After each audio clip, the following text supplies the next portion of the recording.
MennoNerds, this is Deborah, and I'm very excited to be continuing our conversation about evangelism.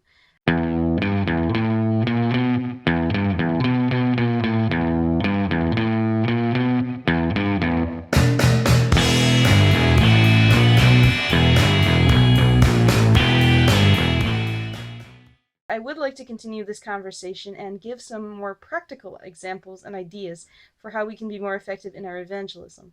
Because I know that it's one thing to talk about something and it's another thing to do it. And I know for me, I can be kind of shy when it comes to evangelism. I want to be seen as a very respectful and loving and caring person, and how people perceive me is very important. So I never want to offend people, and because of that, I think there is always this temptation to allow other people to do the so-called dirty work for me. But of course, if I claim that I subscribe to a certain set of ideological viewpoints, then I realize that I need to go fully in and not just halfway. So I'd like to share with you 5 things about evangelism that I hope would make your ministry more effective. The first thing is, it's so important that as Christians we are respectful and that we don't push someone to get to know our religion if that's not their choice.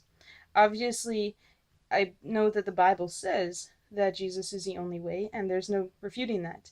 But at the same time, each person has free will and free choice, and it's not our place to, try to force someone or try to scare someone into a belief system that they themselves don't want to believe in. I think number 2 is also very important to me, at least, being informed and being educated. I think it's really important to get to know other religions and other viewpoints and to see about the religious pluralism in our country and in our society. For me, I've been taking a course from Harvard University on world literacy and world religions, and that's been really an amazing, informative experience, and I've just really enjoyed getting to know people from other faith walks as well.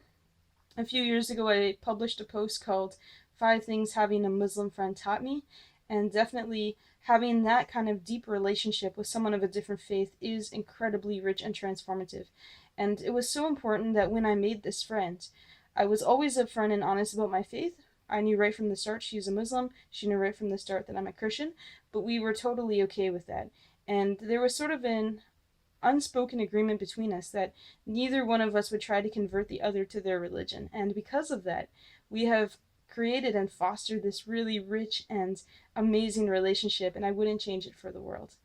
I think when it comes to world religions and how we respond to other people, it's just so important for us to be authentic and sincere. Because people are going to know, most people know, that Christianity follows a certain set of doctrines. So if we're saying that Jesus said to do this or that, and we're not living it out in our own life, then it's basically useless and meaningless. I also think that we should steer clear of being gimmicky. We shouldn't try to bribe someone into our faith. We shouldn't try to do something that's really kind of cheesy or something like that.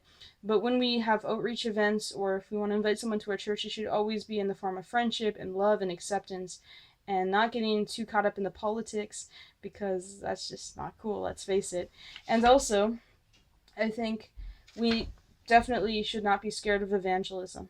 I know that Rob calls it an allergy, Michael called it evangelism phobia, but there's nothing to be scared of, because being a Christian, that's a worldview, and maybe not everyone accepts it, but that's how it is, right? So I think we should always be free to share our own beliefs, but also be willing to accept that not everyone believes in that, and to respect their wishes and to get to know why they believe as they do.